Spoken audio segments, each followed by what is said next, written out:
Halo semua, selamat datang kembali di channel ini. Pada video kali ini kita akan membahas terkait dengan beberapa pertanyaan rekan-rekan honorer di kolom komentar video saya sebelumnya yang mempertanyakan apakah tahun 2023 ini tenaga honorer bisa diangkat menjadi PNS. Untuk mengetahui jawaban dari itu, kita akan membahas di video ini. Oleh karena itu, kepada rekan-rekan yang menyaksikan video ini, tonton secara lengkap video ini agar rekan-rekan bisa menerima informasi yang utuh dan menyeluruh.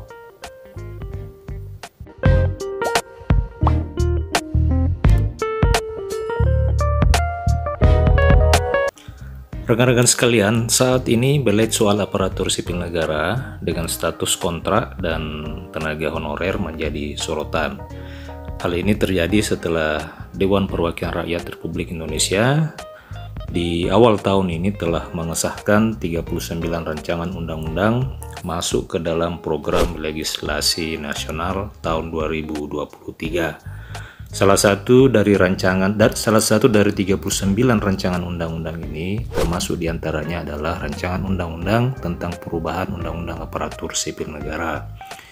Pembahasan dokumen prolegnas ini biasanya berlangsung intensif selama setahun, tergantung dari prioritas rancangan undang-undang mana yang akan dipilih oleh Dewan Perwakilan Rakyat.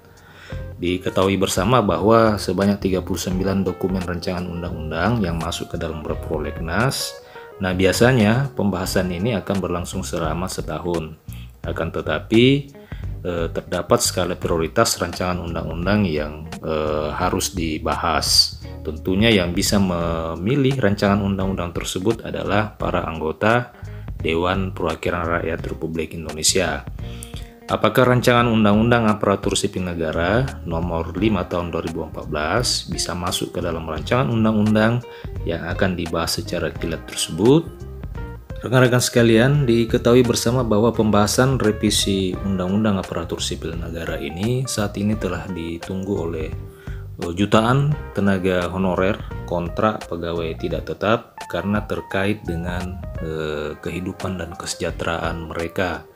Seperti misalnya tenaga guru honorer yang sampai dengan saat ini masih berpolemik karena meskipun akhir tahun kemarin pemerintah pusat sudah membuka seleksi penerimaan dan pengangkatan guru honorer menjadi P3K, walaupun mereka telah lulus seleksi akan tetapi sampai dengan saat ini belum juga mendapatkan penempatan di lokasi atau formasinya. Hal ini membuat para guru honorer akan kebingungan karena belum ada penempatan dan belum mendapat gaji selayaknya yang sudah diangkat oleh pemerintah. Lalu yang menjadi pertanyaan adalah apakah pada tahun ini tenaga honorer atau tenaga kontrak atau tenaga non-aparatur sipil negara bisa atau dapat diangkat menjadi PNS? Sesuai dengan apa yang disebutkan dalam rancangan undang-undang tersebut, disebutkan bahwa pengangkatan tenaga honorer atau pegawai tidak tetap atau pegawai tetap non-PNS dan tenaga kontrak menjadi PNS sebagaimana dimaksud pada pasal 131A ayat 1 akan dimulai 6 bulan dan paling lama 3 tahun setelah undang-undang ini diundangkan.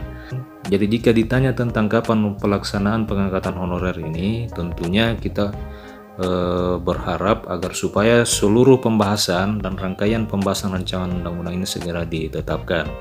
Dari 39 dokumen rancangan undang-undang, semoga saja rancangan undang-undang perubahan undang-undang aparatur sipil negara ini bisa menjadi prioritas DPR untuk dilakukan pembahasan. Dan biasanya kalau sudah menjadi dalam kategori prioritas, maka waktu pembahasan rancangan undang-undang ini akan diproses secara kilat. Artinya proses pengesahan akan segera disahkan, maka proses pengangkatan tenaga honorer menjadi PNS akan segera dilaksanakan. Rekan-rekan sekalian, demikian informasi yang bisa saya bagikan pada video kali ini. Sehingga kesimpulannya, apakah tahun ini bisa dilakukan pengangkatan honorer menjadi PNS? Hal itu bergantung pada pembahasan rancangan undang-undang di Dewan Perwakilan Rakyat Indonesia. Semoga saja RUU tentang perubahan Undang-Undang Aparatur Sipil Negara menjadi salah satu rancangan undang-undang prioritas DPR yang akan dibahas secara kilat, sehingga bisa segera disahkan dan dilaksanakan segera pelaksanaan pengangkatan tenaga honorer menjadi PNS ini. Amin amin ya rabbal alamin. Terima kasih telah menyaksikan video ini. Sampai jumpa kembali di video berikutnya.